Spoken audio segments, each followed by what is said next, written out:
Ladies and gentlemen, good day and welcome to Tata Technologies 1Q FY26 earnings conference call. As a reminder, all participant lines will be in the listen-only mode, and there will be an opportunity for you to ask questions after the presentation concludes. Should you need assistance during the call, please signal an operator by pressing star, then zero on your touchtone phone. I now hand the conference over to Mr. Vijay Lohia, Head of Investor Relations at Tata Technologies. Thank you, and over to you, sir. Thank you, Rayo. Hello, everyone, and welcome to Tata Technologies Q1 Fiscal 26 results call. Joining me today are Mr. Warren Harris, CEO and MD of Tata Technologies, Ms. Sukanya Sadashivan, COO, and Ms. Savitha Balachandran, our CFO. Our management team will start with an overview of the company's performance, followed by a Q&A session. As a reminder, we do not provide specific revenue or earnings guidance, and any statements made today regarding our future outlook should be reviewed in light of the risks that the company faces. These risks are outlined in the second slide of the quarterly fact sheet available on our website. Our press release and earnings presentation has been submitted to the stock exchanges and are also available on our website www.tatatechnologies.com. We hope you had a chance to review them. Let me now turn over the call to Warren.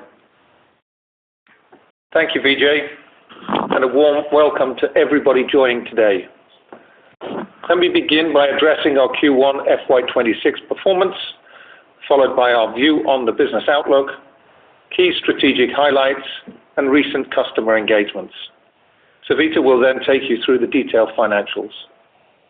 Before I proceed, I want to express our deepest condolences in light of the tragic crash of Air India flight AI 171 last month. This devastating event has touched us all deeply. Air India is not only an important customer, but a trusted partner of Tata Technologies. We stand firmly with them and the broader aviation community during this difficult time. Our Q1 performance came in below expectations, shaped by several external factors that introduced unexpected complexities into the business environment. Revenue declined 3.2% sequentially, and EBITDA margin contracted by 210 basis points, primarily due to operating deleverage. However, we believe the factors that inform the softness in Q1, such as delayed deal ramp-ups and macro-driven investment pauses, are short-term in nature and largely isolated to the first 3 months of this fiscal year. Our services business, which represents 77% of total revenue, declined 5.9% quarter-on-quarter in INR terms, impacted by delays in ramp-ups of large deals and elongated decision-making cycles. This was particularly pronounced among customers exposed to the North American market, who paused or recalibrated product investments in light of the newly imposed U.S. tariffs and broader geopolitical uncertainty. That said, we also saw strong performance in certain segments. Our technology solutions business grew 7.3% quarter-on-quarter, driven by a recovery in the education vertical as previously delayed projects came online. Our aerospace segment delivered a standout 13% sequential revenue increase, fueled by steady demand and consistent execution across MRO, PLM, manufacturing engineering, and digital transformation engagements. The quarter also saw a healthy uptick in deal activity towards the end, including the closure of 6 large deals, 4 exceeding $10 million and 2 in the $5 to $10 million range. Whilst the quarter started slowly, sentiment improved as clients began reaffirming their long-term commitment to innovation and transformation. Looking ahead, we are optimistic about a sequential recovery in Q2 and a stronger second half of FY26. Our deal pipeline today is stronger than it was at the same time last year, and the early buildup of our order book gives us increased visibility and confidence in improved conversion rates. Importantly, our 2 anchor customers, Tata Motors and JLR, recently reaffirmed their commitment to new product investment during their interactions with the investor community. Their continued focus on innovation, electrification, and digital product development positions us to intersect with a strengthening demand environment, creating meaningful opportunities for deeper engagement and accelerated value delivery. Additionally, recent progress in global trade negotiations and bilateral agreements signals that macroeconomic headwinds may be transitory. We're encouraged by a more stable client engagement and the improved quality of demand across our core industry verticals. Our performance in aerospace underscores the resilience of our diversified portfolio, allowing us to navigate short-term volatility while capturing long-cycle transformation opportunities in critical sectors. Let me now touch upon a few important engagements and milestones from the quarter. We are partnering with an Asian airline on a transformative project to design and deploy an integrated aircraft docking system, spanning concept design, simulation, manufacturing, and installation. This initiative is critical for improving turnaround times and maintenance and MRO efficiency. We've been selected by a leading European luxury OEM to support body engineering, powertrain systems, digital product development, and sustainability. We've also been nominated by the same OEM as their preferred strategic partner for the North Asia region, a significant expansion of our geographic footprint. We've been engaged by a global commercial truck OEM as a preferred engineering partner in a multi-year program to consolidate services and unlock cross-brand synergies with a dedicated offshore development center focused on mechanical, electrical, and embedded systems. Volvo Cars has also recognized Tata Technologies as a top 10 strategic supplier, reinforcing our standing as a trusted engineering partner in their software-defined and sustainable mobility journey. We've also forged new alliances with National Instruments and Emerson to co-develop next-generation validation, automation, and digital twin solutions, critical enablers in the AI-driven industrial transformation. Turning to BMW, our joint venture continues to serve as a performance benchmark. The program is ahead of schedule, and we expect to surpass the 4-digit headcount mark well before the calendar year end. Our share of profit from the JV grew 35% sequentially, underlying the demand for premium engineering services. Notably, we recorded a net benefit of 13 crore rupees from the JV in Q1. This accounted for 5.6% of our pre-tax profits.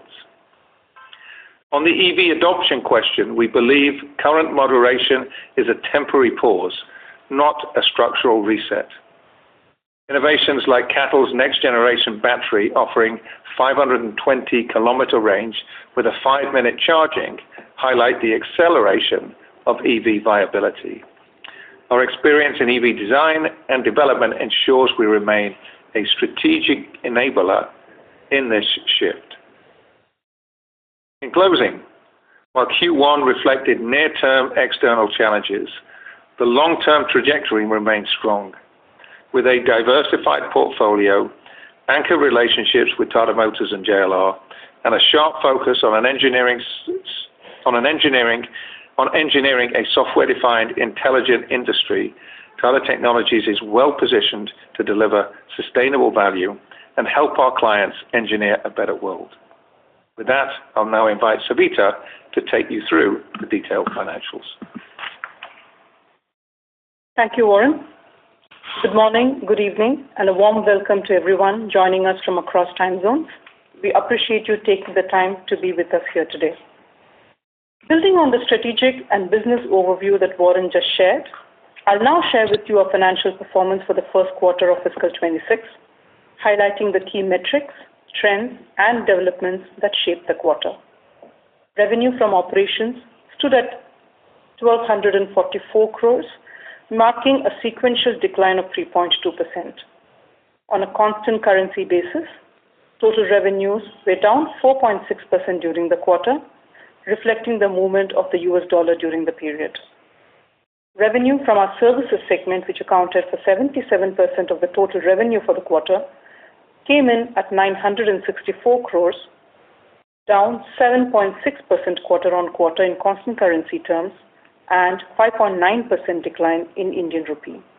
As Warren mentioned earlier, while we see our deal pipeline reflect continued client interest and engagement, the quarter saw a slower than expected ramp-up in certain large engagements and conversion delays in key deals. This led to a shortfall in services revenue relative to our initial expectations.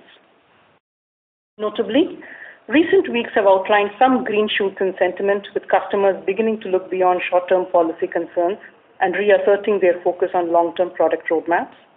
This emerging shift was reflected towards the later half of the quarter, where we closed 6 significant deals, highlighting strengthened customer engagement. The technology solutions segment, representing the balanced 23% of our revenue, saw a sequential increase of 7.3% this quarter, driven by a rebound in our education vertical, partly offset by a seasonally soft performance in the products portfolio. Looking ahead, we expect momentum to improve in the second half, driven by a seasonal uplift in products and progress on infrastructure readiness across select education projects. Our EBITDA margin for the quarter came in at 16.1%. The challenging macro conditions and policy-related pressure on sentiments during the quarter weighed on revenue expectations, resulting in margin compression.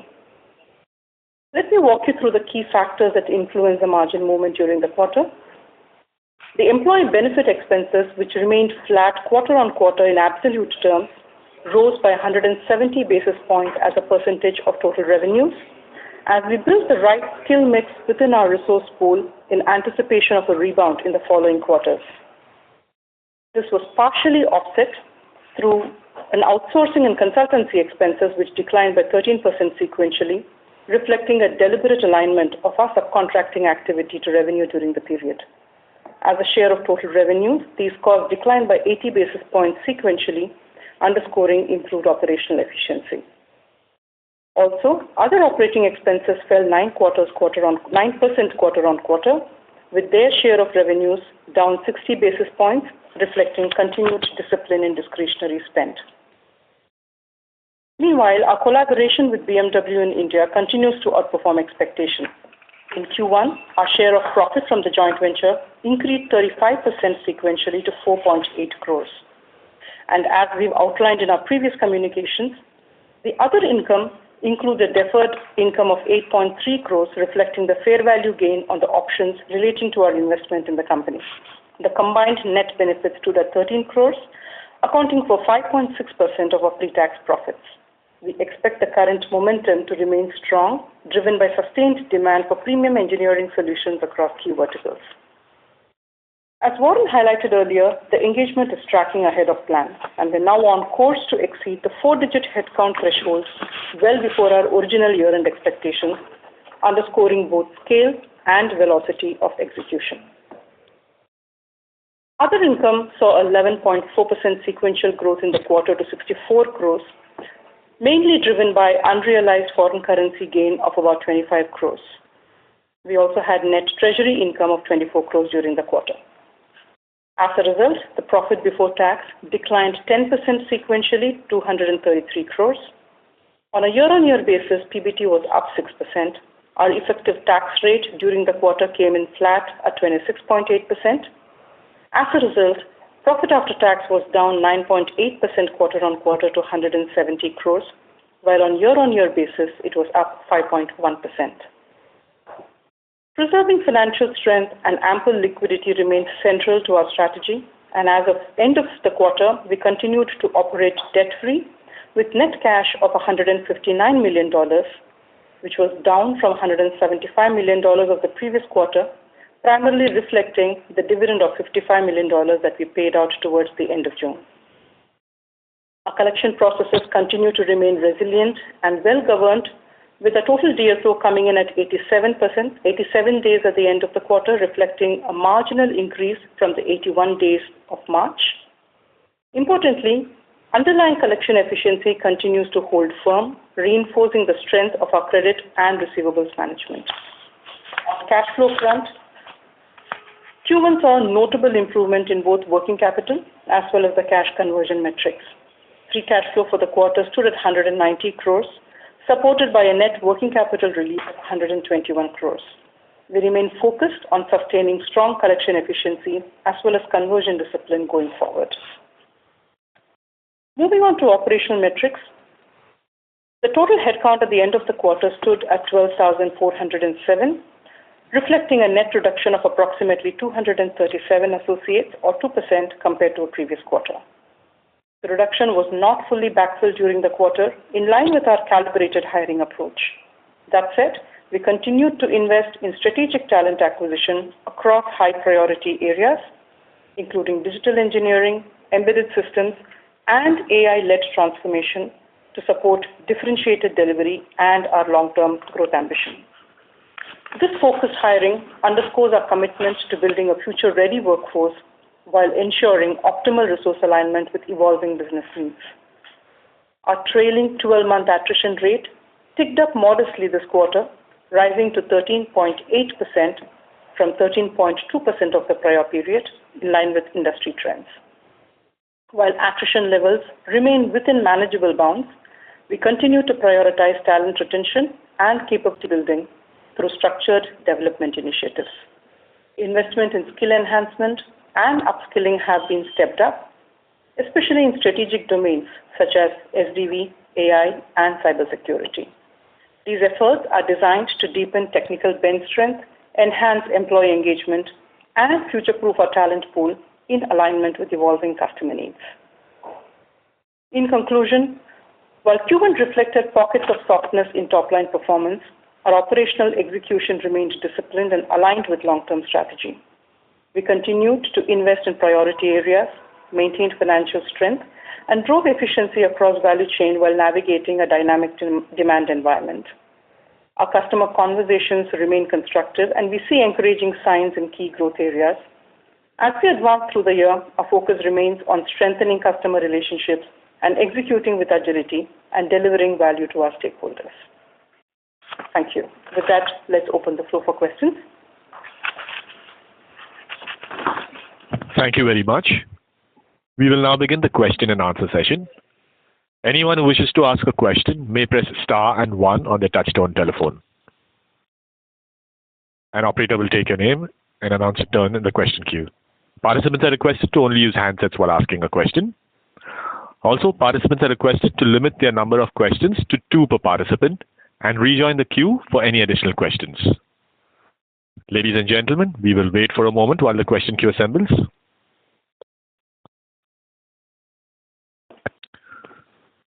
The first question is from Ruchi Makhija from ICICI Securities. Please go ahead. Thank you for the opportunity. Warren, my first question is regarding the growth. We expect a sequential growth recovery in Q2.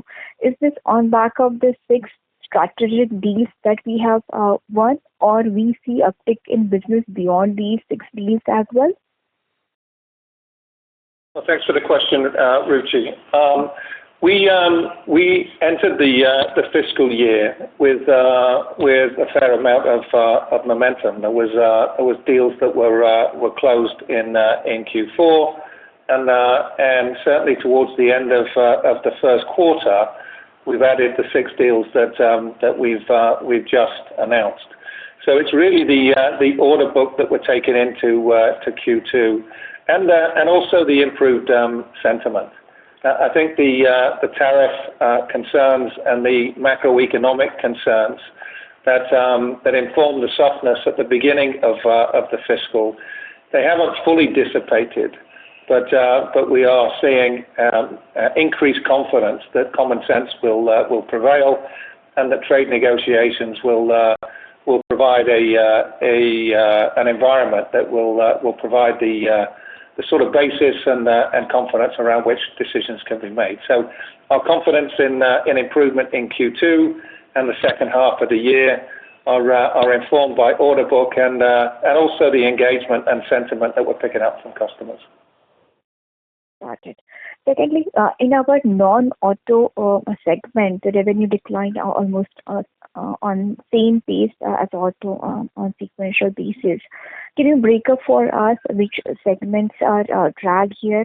We understood aerospace is doing well. So which are other sub-segments where we see challenge? Well, we saw aerospace pick up, and demand continues to grow in aerospace. So we're very bullish about the ongoing momentum that we've established there. We've seen a little bit of softness in industrial heavy machinery, but that's on account of one project that was short closed in the fourth quarter. We're not seeing the type of softness that's informing the slowdown that we've grappled with in automotive over the last 12 months. Thank you and all the best. Thank you. Thank you. Next question is from Manik Taneja from Axis Capital. Please go ahead.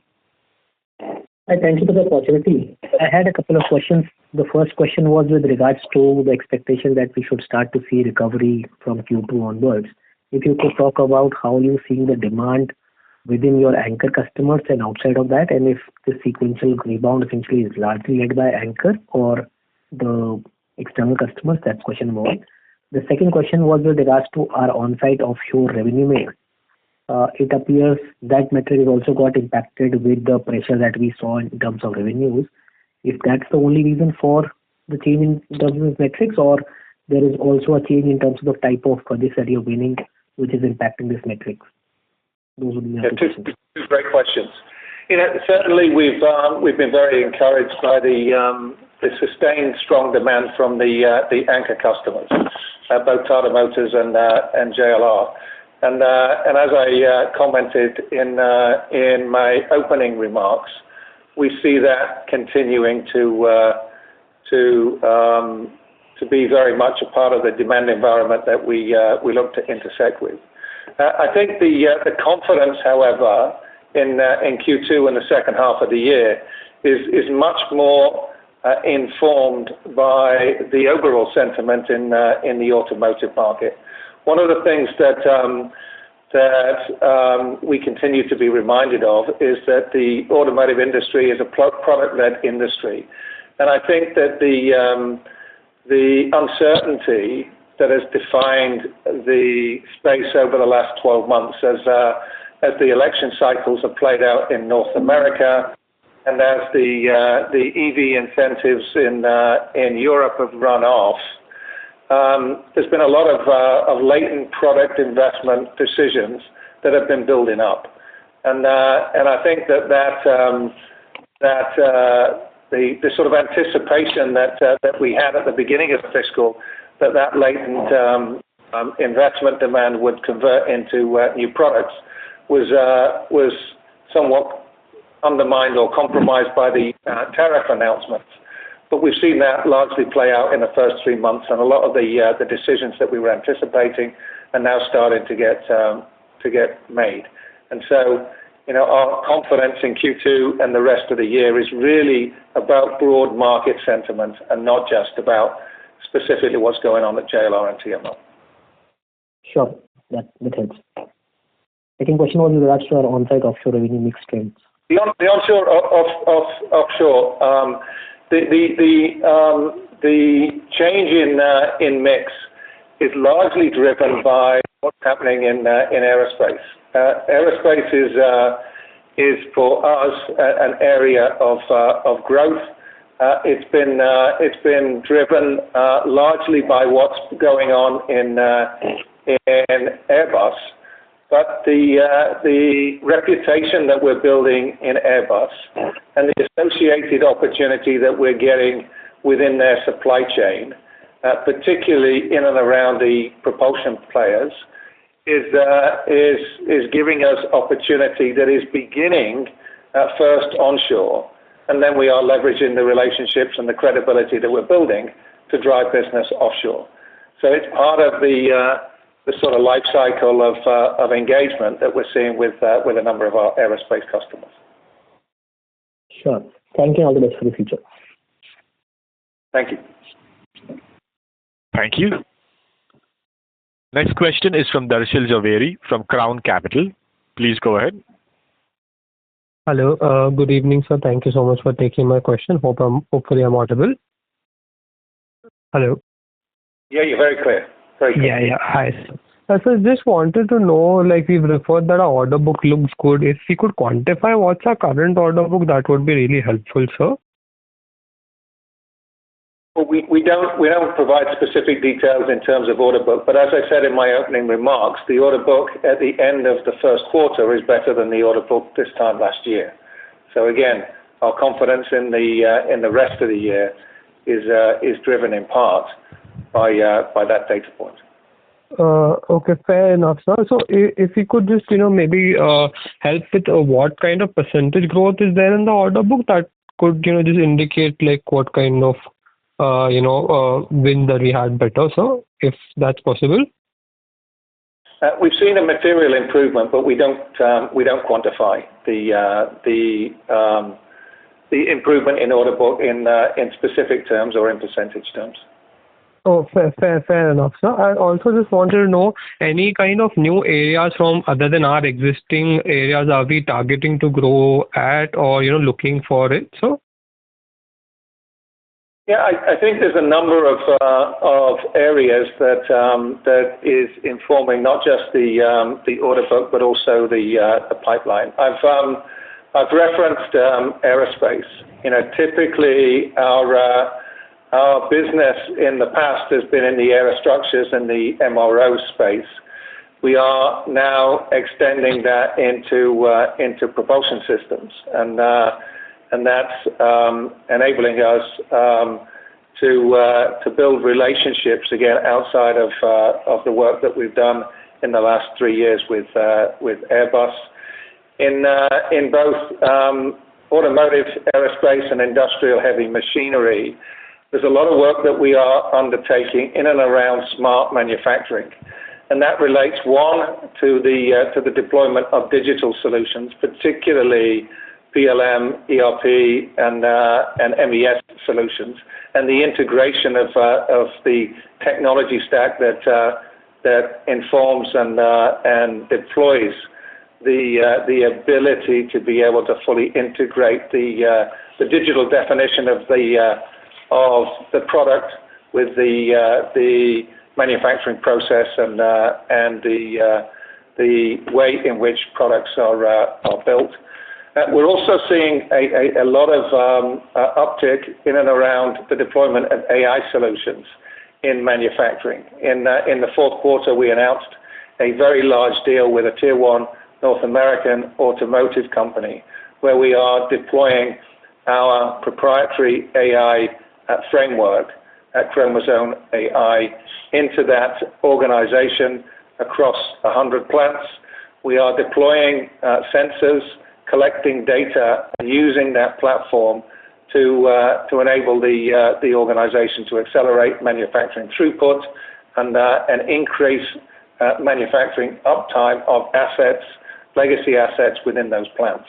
So we're seeing a lot of opportunity in and around that space, and that's a reputation that we believe that we will be able to capitalize not just in the short term, but in the medium to long term. Okay, that helps me a lot. I'll join back the queue for further questions. Thank you so much, sir. Thank you. Thank you. Next question is from Sudhir from Kotak Mahindra Asset Management. Please go ahead. Hi, Varun. Thanks for the opportunity. A couple of questions. Firstly, for the last few quarters at least, we have been quite optimistic about a demand recovery. And when the revenue growth number comes in, that doesn't seem to be happening. So where exactly is the slip between the lip and the cup? Is it primarily because of the macro across all these quarters, or because of the high client concentration, or is there anything to worry about the execution on ground? I think it's a good question, Sudhir, but if you look at the situation at the end of the last fiscal year. We were very optimistic about a strong start to FY26, and we had positioned capacity and capability to discharge that opportunity. Unfortunately, on April the 2nd, the announcement was made about tariffs, and I think the uncertainty that generated prompted a number of our customers and a number of the projects that they were looking to launch to be paused and delayed. And so, whilst we entered the quarter with confidence and with high expectations, we've had to recalibrate the expectations for the 3 months that started the fiscal year as a result of that macro issue. We continue to invest in capability.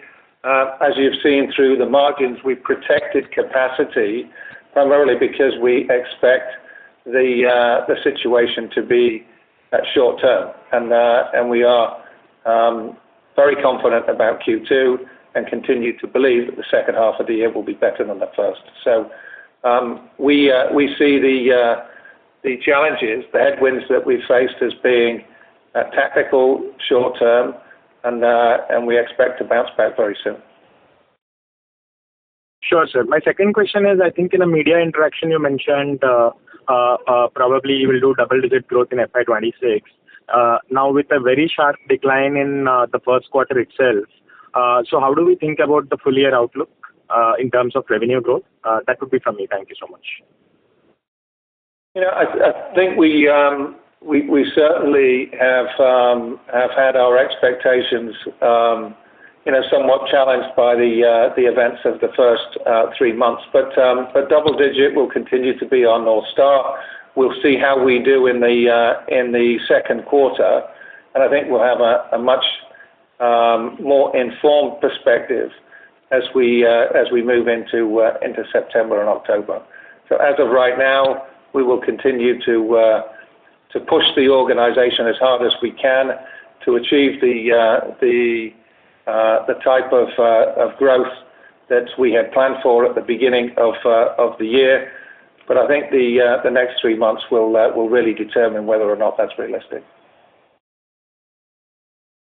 Thank you, sir. All the very best. Thank you. Thank you.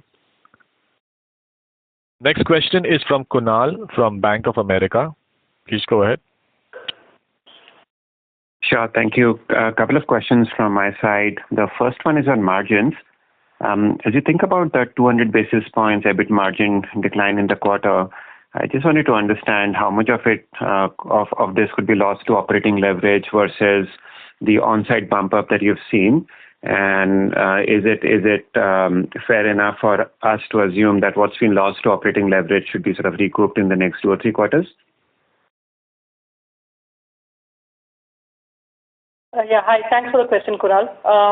I would say that at this point of time, we would attribute a large proportion of the drop in margin to the operating leverage, given that we've not really affected any kind of a structural shift as far as overall capacities are concerned.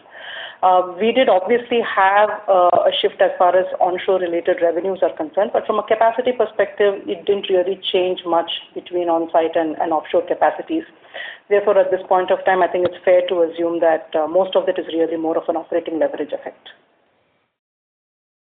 I understand. And the second question is on your comment around aerospace and the great progress you're making with Airbus as an account. So just towards better understanding that, is this progress more in terms of the newer kind of work opportunities that are opening up within Airbus for the company, or is this more to do with the fact that as you're working with one of the key companies here, you're starting to get work with other companies in the ecosystem, let's say the airlines itself? I think the demand and the confidence that we have in aerospace largely driven by the growing confidence that Airbus have in our execution and capabilities. I think we've been through a learning curve over the last 3 years. We've invested in infrastructure. We've built a nexus in Toulouse and Hamburg, and we've delivered services to Airbus in the aerostructures area. We've deployed digital solutions that have been focused upon accelerated manufacturing throughput. We've engaged in delivering robotic solutions as far as the assembly process is concerned. And I think the confidence and the capabilities that we've deployed have afforded us more and more opportunities in new domains inside of Airbus. Airbus have also been struggling, as Boeing has, in terms of building enough aircraft. The demand continues to grow, and they are not just challenged in terms of their own capabilities, but they are challenged in terms of the capabilities of their supply chain. So we've been leveraging the endorsement of Airbus and the recommendations that they've been providing to their suppliers to initiate opportunities with their key suppliers. And these are large organizations. These are the engine manufacturers and the aircraft seat manufacturers. And so our confidence and the momentum that we're building is largely driven by that. Obviously, the investment that the Tata Group makes or is continuing to make is providing tailwinds that we're also intersecting with. But I think the major driver of demand and opportunity, order book and pipeline is really the great work that we've done with Airbus over the last 3 years. Got that. Right. Thank you so much. Thank you. Next question is from Abhishek Kumar from JM Financial. Please go ahead. Yeah, hi, good evening, and thanks for taking my question. Very good to hear, you still being optimistic given the dynamic environment. My question was on the deal pipeline or, the environment around deals. Last quarter, we spoke about, potentially some of the German OEMs looking at more offshoring. Have we seen any progress on that front? Do you think, they are still looking at higher offshoring, or given, the uncertainty, there has been a pause around large deal decision making as well? Yeah, we've certainly seen continued traction from the German OEMs. I think all three of the big OEMs in Germany are now requiring BCC components to their sourcing of engineering services. That's not only providing opportunity for organizations like ourselves, but it's also providing opportunity for organizations like ourselves to partner with their incumbent engineering service providers onshore. And so we're seeing a number of deals and a number of partnership opportunities progress over the last 3 months. So that push of Germany into not just India, but also places like Eastern Europe and Morocco is continuing at pace. Okay. Second question is on OEMs versus Tier 1. One of your peers recently said that the pain is higher in Tier 1. How do you see that? Do you think, for us also Tier 1 decline is higher? And if we can get some idea of what would be our share of OEM versus Tier 1 in the auto vertical. Thank you so much. Yeah, I think that's a great question, and I would certainly endorse the fact that the supply chain is feeling the pain somewhat more acutely than the OEMs. But somewhat counterintuitively, that is providing opportunity. I referenced the work that we're doing with one of the North American Tier 1 automotive suppliers in and around smart manufacturing. When a supplier looks at the unit economics of their business, one of the levers that they look to apply is optimization of their manufacturing process, because that's where the majority of their value outside of ER&D is delivered. And so we are seeing a significant amount of opportunity in terms of deploying technology and taking legacy assets and interjecting capability that will drive optimization and productivity improvement. And the reputation that we've established at places like JLR and Tata Motors, places that we can take our customers to, gives us real credibility in that particular space. The fact that we really not only understand the technology, but understand the domain challenges and can go toe-to-toe with the manufacturing engineers and demonstrate how capabilities like AI can make a difference. I think that represents not only significant opportunity in the short term, but certainly something that we expect to build upon in the future. Sure. Can we get some sense of what would be our exposure to Tier 1?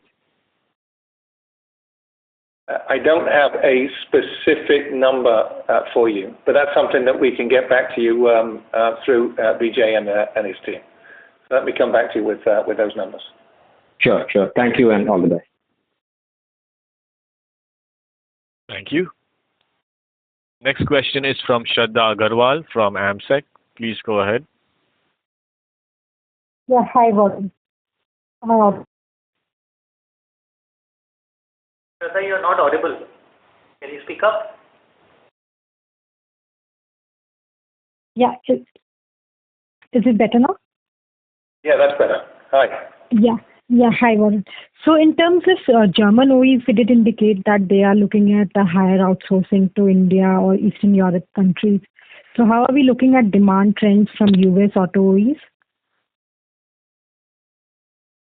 The demand trends with the North American OEMs have been strongly impacted by the tariff decisions, and not just the tariff decisions, but also the bill that's just gone through Congress that has taken away some of the components of the Inflation Reduction Act that had positioned investments for EVs. And so what we've seen with Stellantis, with Ford, and to a lesser extent with GM, is those organizations revisit their product plan from a propulsion systems perspective, and also from a manufacturing perspective, and that's prompted somewhat of a pause in the last 3 months. We are starting to see some clarity come through from those three companies, and we expect that clarity to precipitate into product decisions in the next couple of months. Right. And in terms of our clients, any visibility or any improvement in outlook that we see from our anchors? As I said before, the demand from our anchors has been strong. I think their financial performance has been very strong, and we do not see in the short term any change to that. So we're very, very excited about the work that we're doing and the opportunities that we currently have visibility of. Sure. Thanks, Warren. Thank you. Next question is from Ankur Pant from IIFL. Please go ahead. Hi, Warren. Good evening. A couple of questions from my side. First one is the recovery that you're speaking of is that also coming from an improvement in the challenges that the OEMs have been grappling with over the last year? Has the situation there improved, or is it more of a latent demand or delayed ramp-ups which are finally starting to come through, which may also make the demand more volatile from here? How do you see that? I think it's a bit of both. I think if we look at the last 12 months, you look at the policy positions of the Republicans and the Democrats that were competing for the White House last year. There were stark differences in their approach to alternative propulsion systems and particularly EV. So that prompted a delay in decision making within our customers, and that impact was not only felt in North America, but it was also felt with those OEMs that have a great exposure to the North American market.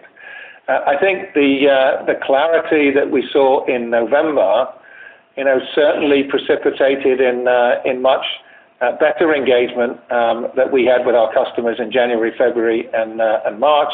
That's what informed confidence going into the fiscal year. But that confidence was somewhat undermined by the tariff decisions or this tariff announcement on April the 2nd. Now, we have seen some of that play out. I think the agreement between the UK and the US is hopefully an indicator of what's likely to happen with other countries, and I think that there is an increasing view that common sense will prevail, and as a result, we are starting to see the decisions that we expected at the beginning of the fiscal year come through. So I think that there was a delay and a build-up of demand for new product investment that was driven by the geopolitical things that played out last year. I think the tariffs have compounded that, but we are confident that we're through most of the distraction that represents, and our customers are now starting to make decisions. Thanks. That's helpful. But just prior to the tariff situation, the European OEMs were undergoing significant stress in terms of profitability, competition. Has that situation improved, or is that pretty much the same? I think that the industry is going through the typical cycles from a demand perspective that define the automotive industry. It's been somewhat compounded by the rapid shift to EVs in China that has been largely taken up by new energy vehicle companies in China.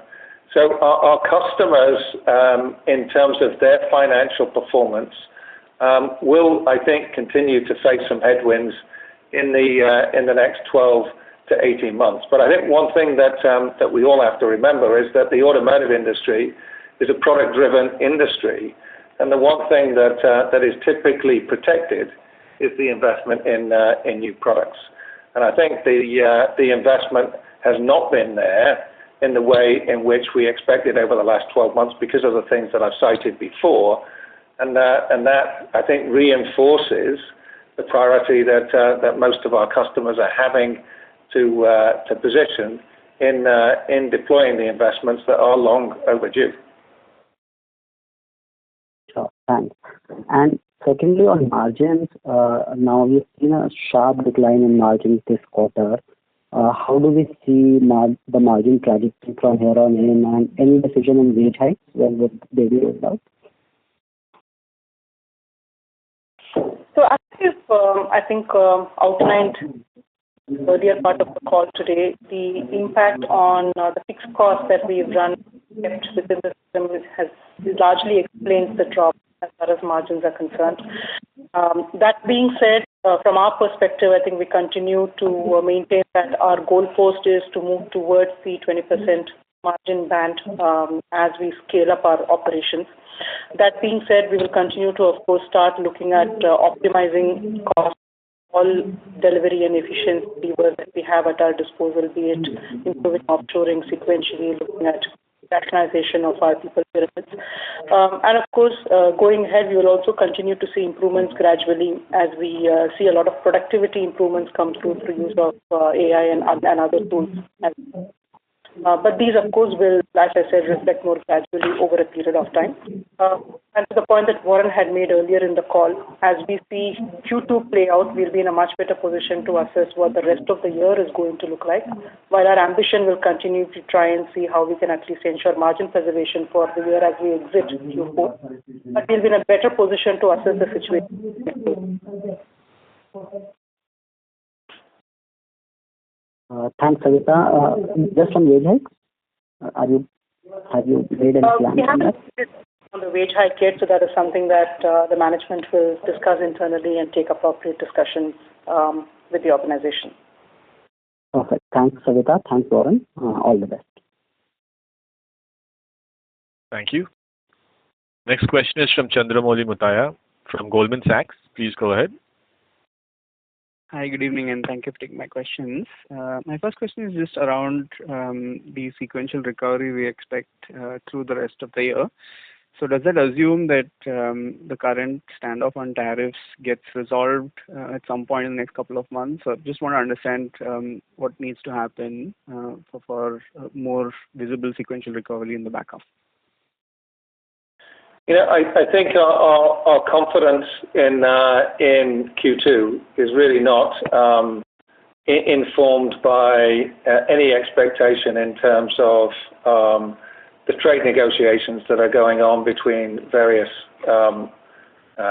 countries. It's largely informed by the order book and the qualified pipeline that we're taking into the period. I think the trade negotiations will likely inform the environment in which we operate in the second half of the year. So there will be an influence clearly that the trade negotiations between Europe and the US specifically will have on the environment. But I think certainly Q2, our confidence is driven by deals that we've closed, and sentiment from our customers is really giving us a level of confidence that they are seeing past the tariff announcements that were made at the beginning of the fiscal year, and that latent need to invest in products is starting to get prioritized and will give us the deals that will ultimately continue to allow us to drive momentum and growth throughout the subsequent quarters of this fiscal year. All right, that's helpful. And just related to that, you did mention that you have seen a pickup in the order book at the end of Q1 versus last year at the same time. So just trying to understand, we did have these disruptive announcements on tariff towards the end of March. So through the quarter, have you seen things pick up since then? Just trying to understand Q4 this year versus Q4 last year, how the order book looked. Just trying to sort of understand what's happened through the quarter and help your order book Q1 end of quarter versus Q1 end of quarter last year. I think if we look at the quarter in terms of deal signings, April was a month that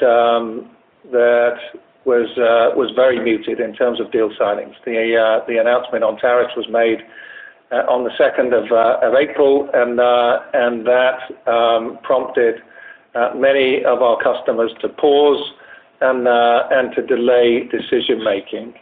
I think the review that the customer base undertook in April played out into the sort of early part of May, and since then we've seen decisions being made, and the improvement that we've seen in the order book is largely through deals that we've signed in the latter part of the quarter. So the momentum has built as as confidence has built, and as our customers have become, from a scenario perspective, somewhat confident that they can work through the uncertainty that is out there. Got it. That's helpful. My second question is just around the other income run rate. So we have seen a pickup in other income quarter on quarter. I think in previous quarters you have broken out that bridge in terms of what the fair value investment gains are, what the hedging costs could have been, and what the treasury gains have been. So 57 crores of other income last quarter versus 64 crores of other income this quarter. Just want to understand what part of that is sustainable to expect going forward, and if there's a bridge that you're able to provide as well. Most of the incremental effect that you see quarter on quarter sequentially, as I had outlined in my opening comments, reflects actually the unrealized foreign exchange movement on some of the assets that we have on our balance sheet. The treasury income out of the total income is about 24 crores, both interest as well as what we've realized through sale of some of our mutual fund investments. And as we build up cash balances, I would like to believe that some of that would reflect, of course, the yield curves as we see in the world, across the world. But you should have some part of it that is sustainable. And we also continue to have the 8 crores plus effect from the BMW JV investment that we had outlined in the past. Got it. That's helpful. And just last question is around technology solutions. So this has been a lumpy business on a quarterly basis in the past. But usually I think this business picks up towards sort of the end of the year, the second half of the year. First quarter is usually sequentially slow. I just want to understand what the positive lumpiness has been and how you're looking at technology solutions growth through FY26 this quarter and for the full year. Yeah, technology solutions is made up of education and products. We have sustained until the third and fourth quarter last year, over the course of the last kind of 2 years, sustainable improvement in education, and that's a business that we're working hard to ensure that we manage out the lumpiness. We had some infrastructure challenges in Q4 specifically that related to the readiness of the labs that we were deploying our solutions to, and that's largely been resolved, and you've seen that in the improved performance of education in the first quarter. Products, however, is a seasonal business.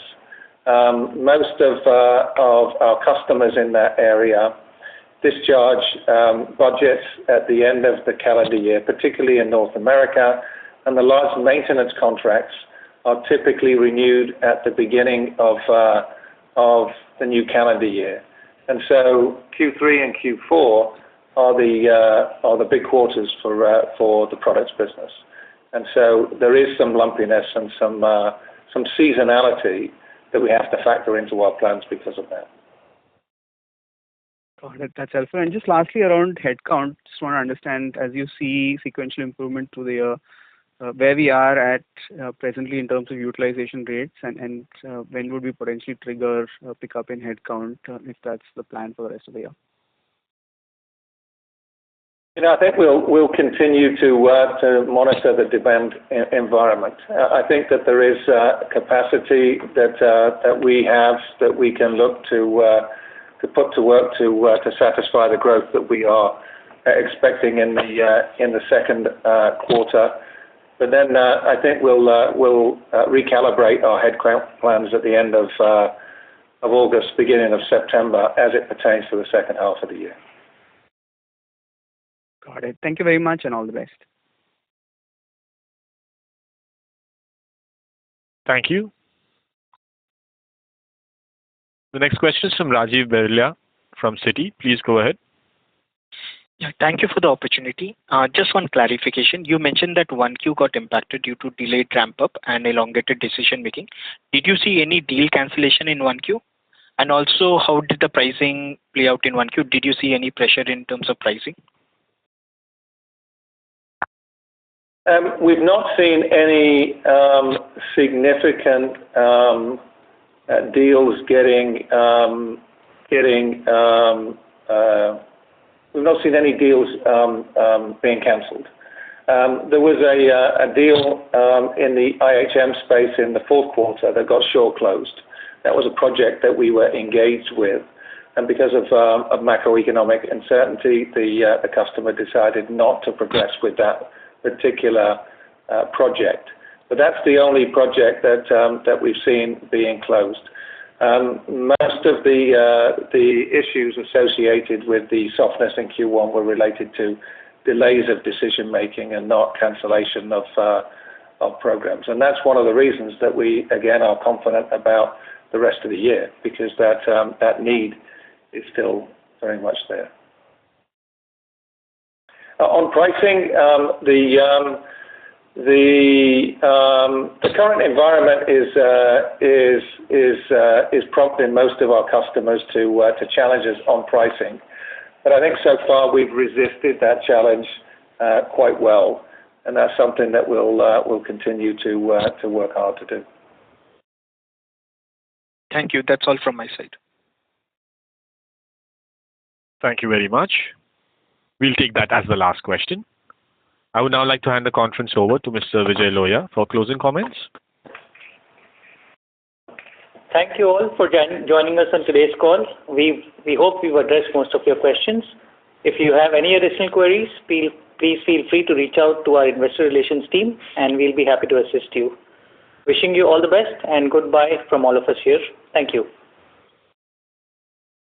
Thank you very much. On behalf of Tata Technologies, that concludes this conference. Thank you for joining us, ladies and gentlemen. You may now disconnect your lines.